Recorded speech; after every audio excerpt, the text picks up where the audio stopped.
Hello friends, मैं हूं Prince और स्वागत करता हूं आपका मैग्नेट ब्रेन्स में। हम क्या देख रहे हैं, तो हम बेसिकली क्लास 11th में मैथमेटिक्स का अपना चैप्टर ज्योमेट्रिक प्रोग्रेशन देख रहे थे, जो कि सीक्वेंस एंड सीरीज का ही एक पार्ट है। और वहां पे हम क्या कर रहे थे, हम सम ऑफ एन टर्म से रिलेटेड सवाल बना रहे थे। तो काफी अच्छी अच्छी वैरायटी देखी हमने, बहुत ही शानदार शानदार वैरायटी देखी। अब देखो यहाँ पे एक और क्वेश्चन देखते हैं।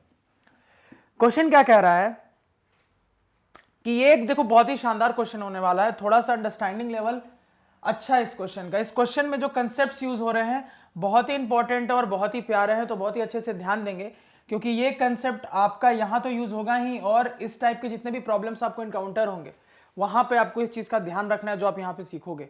तो वो इस वैरायटी का पहला क्वेश्चन होने वाला है, तो बहुत ध्यान से समझना क्योंकि अच्छा क्वेश्चन है। अब देखो यहां पे सवाल कह रहा है कि the sum of n terms of a series is a into two power n minus b. ठीक है, कोई सीरीज है, सीरीज क्या है मुझे पता नहीं, लेकिन उसमें n टर्म्स तक का सम इस चीज से रिप्रेजेंट हो रहा है। यानी अगर मैं कहूं सीरीज क्या मुझे पता नहीं, लेकिन मैं इतना कह सकता हूं कि सीरीज के n टर्म्स तक का सम है ना, वो इससे रिप्रेजेंट हो रहा है, a इंटू टू की power n minus b. Clear है? अब उसके बाद आपसे कह रहा है फाइंड द nth टर्म, यानी इस सीरीज का आपको सम ऑफ n टर्म्स दे दिया और आपसे वो nth टर्म पूछ रहा है, यानी आपसे वो tn पूछ रहा है, क्या होगा। ये हुआ first part of the question. तो अभी आगे बढ़ने से पहले first part of the question पे सोचते हैं क्या है। तो आपको अगर याद हो तो मैंने आपको एपी और जीपी दोनों में एक बात बताई थी। क्या बताया था? तो मैंने आपको बताया था कि कभी भी हमें सम की मदद से टर्म पे जाना हो या टर्म की मदद से सम पे जाना हो, तो हम एक रिलेशन जानते हैं जो कि सम को टर्म से रिलेट करता है। तो याद करो वो कौन सी रिलेशन है जो सम को nth टर्म से रिलेट करता है। तो आप कहोगे सर एक रिलेशन हमने पढ़ा था जहां से हम टर्म की वैल्यू सम की मदद से निकाल सकते थे। कैसे निकाल सकते थे? तो हमने पढ़ा था सर कि हमारा जो tn होता है उसको हम इस तरीके से लिख सकते हैं, क्या? Sum of n terms minus sum of n minus one terms. पढ़ा था हमने ये कि सर हम अपने nth टर्म को इस तरीके से लिख सकते हैं। कैसे? तो हम n टर्म्स तक का सम कर ले, हम n माइनस वन टर्म्स तक का सम कर ले, और n टर्म्स के सम में n माइनस वन टर्म्स का सम घटा देंगे, तो मैं ऑटोमेटिकली nth टर्म तक पहुंच जाऊंगा। ये हमने देखा था। और ये वाली जो चीज है ना, इसको याद रखना, ये ऐसा नहीं है कि आपके एपी जीपी के लिए ही सही है। ये वाली जो चीज मैंने आपके सामने लिख दी ना, ये किसी भी सीरीज के लिए सही है। कोई सी भी सीरीज हो, फर्क नहीं पड़ता, उसके लिए ये हमेशा वैलिड होगा। तो एक तरीके से आप समझ सकते हो कि ये जो रिलेशन है ना, ये एक तरीके से यूनिवर्सल है। क्या याद रखना कि ये जो रिलेशन है ये यूनिवर्सल है। कोई सी भी सीरीज हो, किसी भी टाइप की सीरीज हो, उसमें ये रिलेशन कारगर होता ही होता है, ये रिलेशन होगा ही होगा। समझ में आई चीज? अब देखो आगे, यानी इसी चीज पे मुझे सेट कर देना है, बस मैं इसमें चीजें सेट करूंगा, ऑटोमेटिकली मुझे nth टर्म निकल के आ जाएगा। अब सवाल ये उठता है कि मेरे पास Sn है, जरूर है, सवाल ने दे दिया है, लेकिन सर मेरे पास Sn माइनस वन तो है नहीं। तो आप कहोगे कि देखो आपके पास Sn माइनस वन भी है, आपको थोड़ा सा सोचना है। कैसे सोचना है? तो कुछ नहीं करना है, ये Sn के फॉर्मूले में n पे डिपेंडेंट है। अगर मैं क्या करूं, n को n माइनस वन से रिप्लेस कर दूं, मैं क्या करूं यहां पे n को अगर n माइनस वन से रिप्लेस कर दूं, तो फॉर्मूला बन जाएगा Sn माइनस वन का। तो इस तरफ राइट हैंड साइड क्या चेंज आ जाएगा, तो a इंटू टू की पावर, जहां n था वहां n माइनस वन बन चुका है, तो यहां पे भी n माइनस वन बन जाएगा, और ये माइनस b। सिंपल, ये आपका Sn माइनस वन आ गया। कोई दिक्कत नहीं होनी चाहिए। तो कभी भी ऐसा हो ना, कोई चीज वेरिएबल के टर्म में हो, तो आप उसमें बड़ी आसानी से रीअरेंजमेंट कर सकते हो कि जब वो ऑलरेडी वेरिएबल के टर्म में है तो मैं उसमें उस हिसाब से रीअरेंजमेंट इजीली कर सकता हूं। अब आपको Sn पता है, Sn माइनस वन पता है, आप आराम से क्या Tn नहीं निकाल सकते? बिल्कुल निकाल सकते हैं। तो यहां पे अगर हम सब्स्टिट्यूट कर दे Sn और Sn माइनस वन को, कि तो मेरे पास क्या रिजल्ट आ रहा है? तो रिजल्ट आ रहा है a इंटू टू की पावर n माइनस बी, ये Sn हो गया, माइनस a इंटू टू की power n minus one minus b, ये आपका क्या हो गया? Sn माइनस वन हो गया। तो यहां से निकल के आ रहा है a इंटू टू की power n minus B minus plus minus a into two की power n minus one minus minus plus b, ये निकल के आ रहा है मेरे पास। तो यहां से minus b plus b cancel हो जाएगा, मेरे पास निकल के आ जाएगा a इंटू टू की power n minus a into two की पावर n माइनस वन। ये क्लियर है सभी को? इसमें किसी को कोई दिक्कत, कोई समस्या नहीं होनी चाहिए। अब देखो यहां पे, अब इस चीज को मैं चाहूं तो देखो कैसे रीअरेंज करूंगा इसको। आप यहां दो तरीके से सोच सकते हो। एक तरीका ये हो सकता था सोचने का, पहला तरीका कि यहां पे अगर आप ऑब्जर्व करो तो आप कहोगे सर ए कॉमन हो रहा है, चलो ठीक है ए कॉमन हो गया, और कहोगे सर यहां पे 2 की पावर n है, यहां की 2 की पावर n माइनस 1, मतलब कि यहां पे जितनी 2 की पावर है यहां पे 2 की पावर एक कम है, तो मैं क्या इस पावर को कॉमन नहीं ले सकता? बिल्कुल ले सकता हूं। तो मैं अगर यहां से 2 की पावर n माइनस 1 कॉमन ले लूं तो मेरे पास क्या निकल के आ जाएगा? तो यहां से एक 2 बचा, क्योंकि आपने 2 की पावर n माइनस 1 कॉमन लिया, तो यहां से एक 2 बचा माइनस यहां पे 1 बचा, तो ये कितना आ गया? 2 माइनस 1 1, यानी a इंटू 2 की पावर n माइनस 1, जो कि आपका nth टर्म निकल के आ गया है। क्लियर है? यहां से सोचने का एक तरीका ये हो सकता था। इसी चीज को आप एक दूसरे तरीके से भी ऐसे सोच सकते थे कि आप कहते सर कि मैंने आपको हमेशा बताया है, कभी भी एक एक्सप्रेशन में दो टर्म्स आ रहे हो प्लस माइनस साइन के साथ और उनमें पावर आ रहे हो, तो हम क्या करते हैं? फैक्टोरियल में ये चीज आपने देखी थी, क्या किया था मैंने? तो जो सबसे छोटा फैक्टोरियल होता है ना, सारे बड़े फैक्टोरियल को छोटे फैक्टोरियल में कन्वर्ट कर देते हैं। तो वही कहानी एक तरीके से पावर में भी कर सकते हो आप, क्या कि जो सबसे छोटा पावर है ना, सारे बड़े पावर्स को सबसे छोटे पावर में कन्वर्ट कर लो, अगर हो सकती है तो मैं देख रहा हूं कि 2 की पावर n को मैं 2 की पावर n माइनस 1 में बड़ी आसानी से कन्वर्ट कर सकता हूं। कैसे? तो अगर मैं एक 2 कॉमन निकालूं, मतलब एक 2 मैं बाहर कर लूं इसमें से, तो मेरे पास आ जाएगा 2a इंटू 2 की पावर n माइनस 1, और यहां माइनस साइन के साथ पहले से है a इंटू 2 की पावर n माइनस 1। तो क्या दिख रहा है आपको? दो में से एक घटाना है, कुल मिला के ये वाली चीज तो दोनों में है, मतलब क्या दो में से एक घटाना है, तो दो में से एक घटाओगे तो एक आ जाएगा, यानी कि एक a इंटू 2 की पावर n माइनस 1, जो कि सेम रिजल्ट है। तो आप ऐसे भी सोच सकते थे, वैसे भी सोच सकते थे, तो पहले इतना नोट डाउन कर लो। तो मेरा nth टर्म निकल के आ गया, क्या निकल के आया? a इंटू 2 की पावर n माइनस 1। क्लियर हुआ? अब देखो आगे, अब हम सवाल पे आगे पढ़ते हैं। ये अब आगे का जो पार्ट है ना, वो काफी इंटरेस्टिंग होने वाला है। सवाल कह रहा है कि are the terms of this series in GP. अब सवाल जीपी की बात कर रहा है, मतलब सवाल कह रहा है कि आपके पास nth टर्म निकल के आ गया है, अब मेरे को तुम बताओ कि क्या मेरा जो सीरीज बन रही थी, मतलब इस tn से जो मेरी सीरीज बनेगी वो जीपी में होगी कि नहीं, ये बताओ। सवाल को समझते हैं। आपका nth टर्म निकल के यूं आया है, क्या निकल के आया है? तो tn is equal to a into 2 की पावर n माइनस 1, ये आपका nth टर्म निकल के आया है। अब अगर इस nth टर्म की मदद से मुझे सीरीज बनानी है तो मैं बड़ी आसानी से बना सकता हूं। कैसे? आप कहोगे सर मेरी जो सीरीज होगी वो यूं होगी, t1 t2 t3 t4 and so on. और ये सीरीज आएगी कैसे? तो कुछ नहीं करना है सर, n की जगह आपको 1 2 3 4 5 रखते जाना है, तो आपके सामने क्या हो जाएगा? फर्स्ट टर्म आ जाएगा, सेकंड टर्म आ जाएगा, थर्ड टर्म आ जाएगा, fourth term and so on. तो जैसे ही आपको शुरुआत के 3-4 टर्म्स आ जाएंगे, क्या वहां से आप रेशियो लेके आइडेंटिफाई नहीं कर सकते कि वो सीरीज मेरी जीपी में होगी कि नहीं? बिल्कुल कर सकते हो। अब देखो, ये सोच के हमने क्या किया, अब सवाल स्टार्ट किया। तो मैं यहां पे क्या कर रहा हूं, n को 1 डालूंगा तो t1 निकल के आएगा, n को 2 डालूंगा t2 निकल के आएगा, एंड सो ऑन। ऐसे करके टर्म्स निकाल के देखते हैं आ क्या कह रहे हैं। n को 1 डालूंगा तो t1 आएगा, t1 कितना आ रहा है? n की जगह 1 डालो तो 2 की पावर 1 माइनस 1 0, 2 की पावर 0 1, 1 इंटू a। n को 2 डालते हैं, तो n को 2 डालेंगे तो t2 निकल के आएगा मेरा, t2 आ जाएगा। n को 2 डालोगे तो 2 माइनस 1 1, 2 की power 1 2, 2 into a 2a। n को 3 डालोगे तो t3 निकल के आएगा, t3 कितना आ जाएगा? 3 माइनस 1 2, 2 का स्क्वायर 4 4a। इसी तरीके से n को 4 डालोगे तो t4 कितना आ जाएगा? 4 माइनस 1 3, 2 का cube 8 8a, and so on. ये कहानी चलती रहेगी। तो अगर मैं यहां से अब देखूं और आपसे पूछूं कि मेरी सीक्वेंस क्या आ रही है या मेरी सीरीज क्या बनती, तो आप कहते sir a 2a 4a 8a, ये सीक्वेंस मेरी आ रही है। अब आपसे पूछ रहा है सवाल, क्या ये सीक्वेंस जीपी है कि नहीं? अब देखना, अभी यहां पे बहुत ही इंटरेस्टिंग चीज हो रही है, तो यहां पे बड़ा फोकस करना कि क्या कहूंगा मैं। तो आप कहोगे सर 2a बाई ए करूंगा 2 आएगा, 4a बाई 2a करूंगा 2 आएगा, 8a बाई 4a करूंगा 2 आएगा। कॉमन रेशियो सेम दिख रहा है, तो मैं कहूंगा सर सीक्वेंस मेरा जीपी में है। क्या है।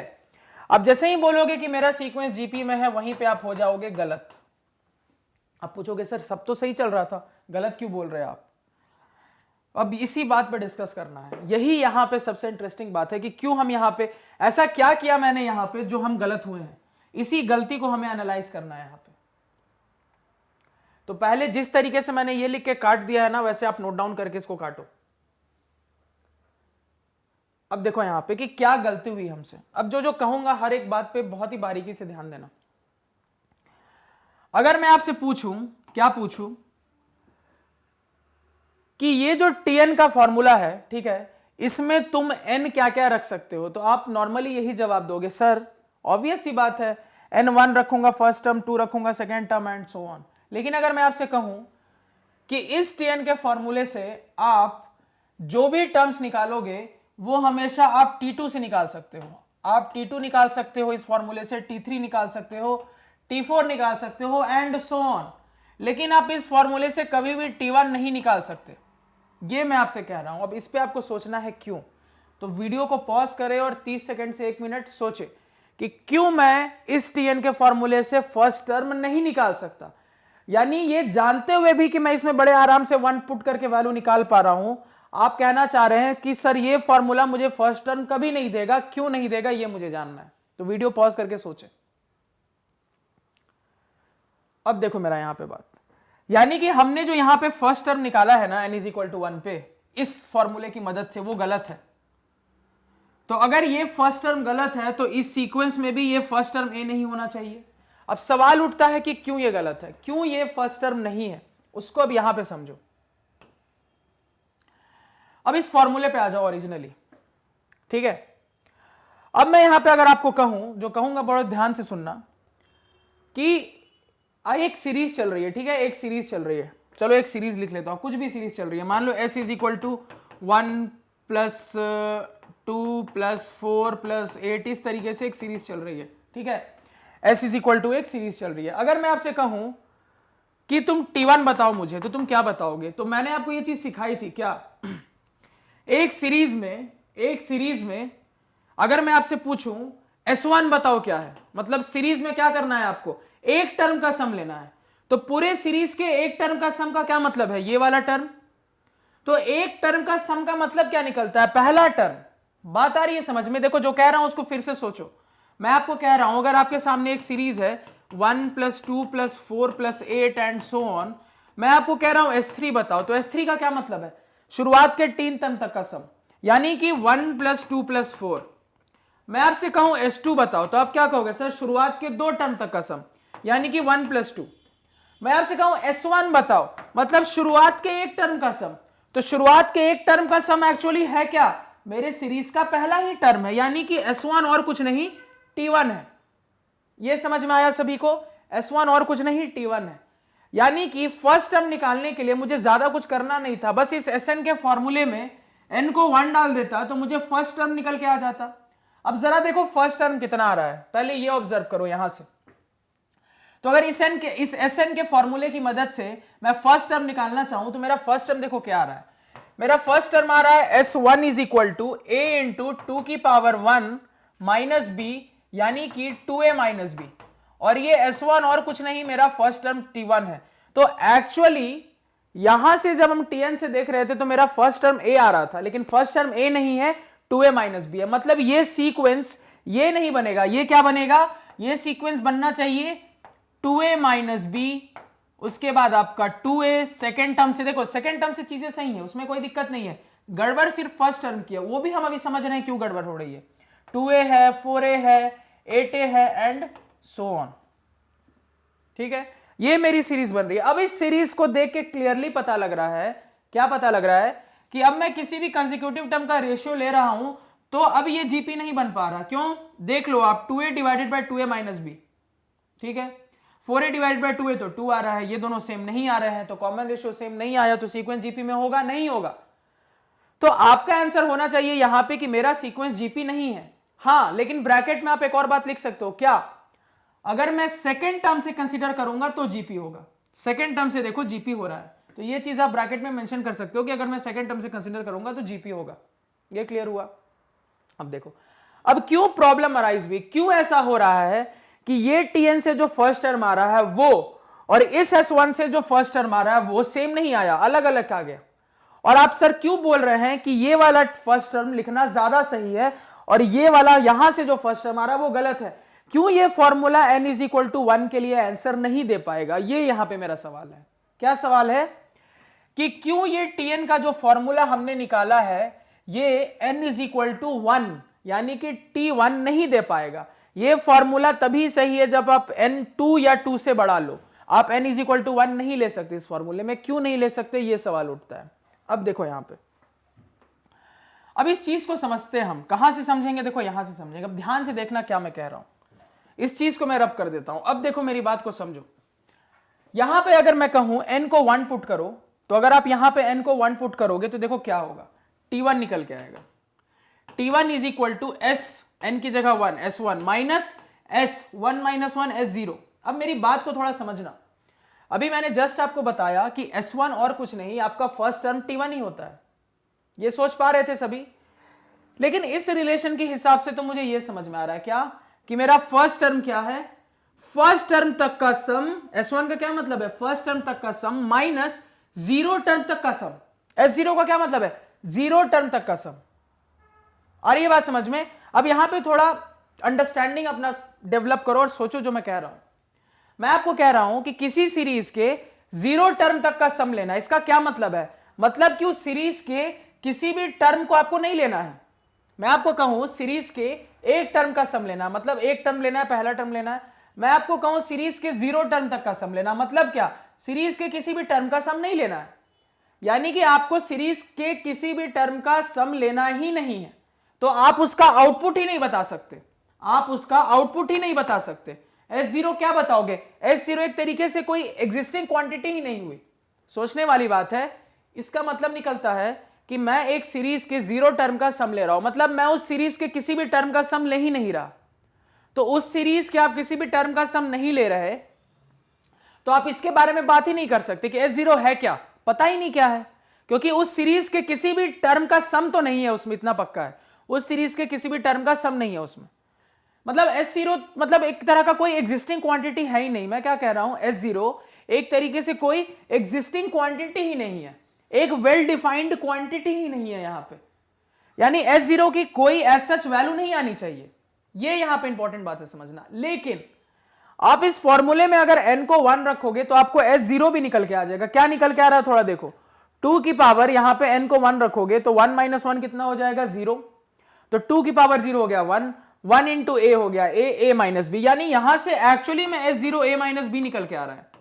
लेकिन S0 आना नहीं चाहिए था। क्यों आना नहीं चाहिए था, क्योंकि S0 का कोई मतलब नहीं बनता है। हम अपनी सीरीज की गिनती कहां से स्टार्ट करते हैं, first term, second term, third term.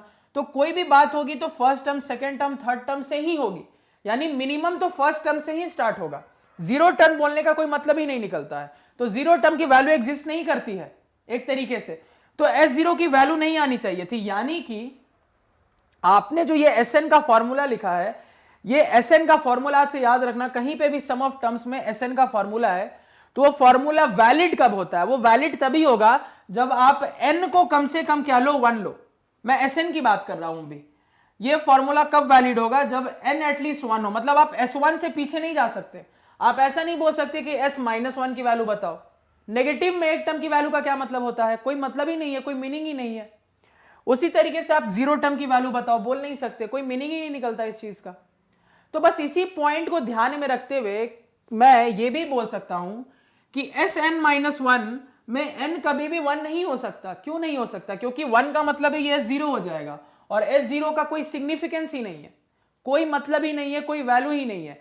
इसी वजह से यहां से अब ये चीज क्लियर होती है कि मैं जैसे ही यहां n को 1 रख रहा हूं तो ये S0 आ जा रहा है फॉर्मूले के अंदर, और S0 नॉन एग्जिस्टिंग क्वांटिटी है जिसके बारे में हम नहीं सोच सकते। तो इससे ये समझ में आ रहा है कि मेरा Tn का फॉर्मूला हमेशा, जो मैं इस तरीके से सम में घटाकर निकालता हूं, यहां से जो मुझे Tn निकल के आता है एक जनरल फॉर्म, वो आपको पूरे सीरीज की हर एक टर्म की वैल्यू देगा, लेकिन सेकेंड टर्म से। कहां से, सेकेंड टर्म से। क्योंकि जैसे ही n इज इक्वल टू आप 2 डालोगे तो ये S2 माइनस S1 हो जाएगा, क्योंकि आप S1 से पीछे नहीं जा सकते। तो ये आपको वैल्यू देगा, लेकिन सेकेंड टर्म से। तो आप कहोगे सर तो उस हिसाब से तो फिर हम फर्स्ट टर्म कभी निकाल नहीं पाएंगे। क्यों नहीं निकाल पाओगे, इजिली निकाल पाओगे। तो यहां से अब ये एक छोटी सी बात याद रखनी है कि आपके सीरीज का जो फर्स्ट टर्म होगा वो हमेशा S1 देगा। कौन देगा, S1 देगा, क्योंकि S1 और कुछ नहीं T1 ही होता है। तो कभी भी Tn की मदद से हम T1 नहीं ढूंढेंगे। किसकी मदद से ढूंढेंगे, Sn की मदद से ढूंढेंगे। Sn में n को 1 डालेंगे, ऑटोमेटिकली T1 निकल के आ जाएगा, और वही मेरे सीरीज का फर्स्ट टर्म होगा जिसकी मुझे जरूरत है। क्यों ऐसा किया, क्योंकि हम देख रहे थे सर Tn का फॉर्मूला Sn-1 पे भी डिपेंड हो गया, और जैसे ही n को 1 डाल रहे हैं तो फॉर्मूले में 0 आ जा रहा है जिसका कोई सिग्निफिकेंस नहीं है। तो क्वेश्चन के हिसाब से तो वैल्यू निकल के आ रही है, लेकिन इसका कोई सिग्निफिकेंस नहीं बनता मेरी सीरीज का। मैं आपको कहूं S0 की वैल्यू बताओ, S-1 की वैल्यू बताओ, S-3 टर्म की वैल्यू बताओ, तो कोई मतलब है क्या? नहीं है। लेकिन इन हर n के लिए वैल्यू निकल के आएगी Sn की। आप n नेगेटिव नंबर्स भी रखोगे ना तो Sn की वैल्यू निकल के आएगी। तो इसका ये मतलब नहीं है कि वैल्यू आ रही है तो वो चीज होगी ही होगी, क्योंकि हमने बहुत अच्छे से अपना डोमेन और रेंज पढ़ा था। मैंने आपको बहुत अच्छे से डोमेन रेंज एडवांस बेसिक में गाइड किया था, तो वहां बोला था कि वैल्यू आना अच्छी बात है, लेकिन डोमेन के अंदर। तो इसकी डोमेन क्या हो गई? तो डोमेन आप कहोगे सर ये डिफाइंड तभी है जब मेरा n एटलीस्ट क्या हो? 1 हो। मतलब 1 या 1 से बड़ा होगा तभी Sn डिफाइंड होगा, वरना डिफाइंड नहीं होगा। तो डोमेन में होना चाहिए, तो डोमेन में ही 1 से छोटा कोई नंबर नहीं हो सकता। तो जब डोमेन के बाहर हम जा ही नहीं सकते तो हम यहां से कभी भी S0 या S नेगेटिव नंबर की बात कभी कर नहीं सकते, क्योंकि कोई फिजिकल सिग्निफिकेंस नहीं है उस चीज का। ये यहां पे आपको समझना इंपॉर्टेंट था। तो इसी वजह से इतना ये शानदार क्वेश्चन है कि स्टूडेंट्स क्या गलती करेंगे, इसी फॉर्मूले से T1 निकालेंगे, सॉल्व करेंगे, लिखेंगे, दिखने लगेगा जीपी, लिख के आ जाएंगे जीपी। यहां तक तो उनको पूरे नंबर मिलेंगे, उसके बाद उनको नंबर कट जाएंगे, पूरे के पूरे नंबर कट जाएंगे, क्योंकि ये सीरीज पूरी जीपी नहीं बन पाएगी। क्यों? क्योंकि आपने जो T1 यहां से निकाला वो गलत निकाला। तो एक्चुअली में T1 कहां से निकलेगा? तो Sn के फॉर्मूले में n को 1 डाल के, यानी कि S1, वहां से आपका T1 निकल के आ जाएगा। क्लियर है? मान लो मैं आपसे कहता Sn-3, इसकी कोई वैल्यू दे दी गई है, तो आपसे मैं पूछूं कि मैं n क्या क्या डाल सकता हूं, तो आप कहते सर Sn-3 है और S0 कभी नहीं डाल सकता। मतलब मैं यहां n की जगह जो भी नंबर रखूंगा वो 4 या 4 से ज्यादा होना चाहिए। क्यों? 4 रखोगे तो S1 निकल के आएगा, 5 रखोगे तो S2 निकल के आएगा, 4 से छोटा रखने लगोगे तो फिर S0 आने लगेगा, जिसका कोई मतलब नहीं बनता। तो मैं n यहां पे 4 या हमेशा उससे बड़ा नंबर ही रख सकता हूं। तो ये छोटी सी बारीकी उस फॉर्मूले की आपको यहां पे क्या रखनी है, ध्यान रखनी है कि हमें Tn की मदद से सारे टर्म आएंगे ये वाले रिलेशन से, लेकिन सेकेंड टर्म से। फर्स्ट टर्म के लिए हमें S1 की जरूरत पड़ेगी। तो आई होप आपको चीजें समझ में आई, क्लियर हुई होंगी। अगर लग रहा है कहीं कुछ क्लियर नहीं हुआ या कुछ डाउटफुल रह गया तो कोई इश्यूज नहीं है, आप लेक्चर को उस पॉइंट पे फिर से देखें, समझ में नहीं आती कमेंट सेक्शन में बताएं। तो आज के पढ़ाए हुए नोट्स आप हमारी ऑफिशियल वेबसाइट magnetbrains.com से डाउनलोड कर सकते हैं, जिसका लिंक वीडियो के डिस्क्रिप्शन में है। magnetbrains.com पे आपको क्लास 4 से लेकर 12 तक सारे सब्जेक्ट्स और कोर्सेज मिल जाते हैं, सिस्टमैटिक ऑर्डर में अरेंज्ड। उसके अलावा आप कंप्लीट कोर्स के लिए मैग्नेट ब्रेन्स प्लस में जरूर अपग्रेड करें। Thank you.